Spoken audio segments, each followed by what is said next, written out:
Os líoch cafe do Roine Bauer I Gabrielle déanaí mar chud de Bhaile Bauer éireann. Tásúlacha agus spreagaigh an cafe seo do níos mó daoine teanga chorthaíochta eolalam agus go gur thóigh sé deisna fostíochta don Phobal Bauer.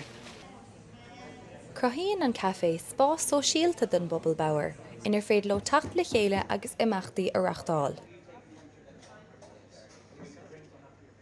Sé seo an chéad cafe in éireann ina labhraíonn gach bail fórinne teanga chorthaíocht agus tá áisina le cabhrú leat muna labhraíonn tú an teanga.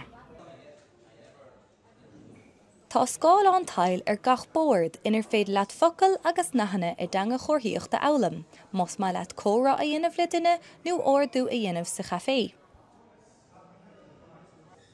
Thug Anne-Marie atá ag obair sa cafe ceacht beag hanga chorthaíocht do nuacht cúla chathair.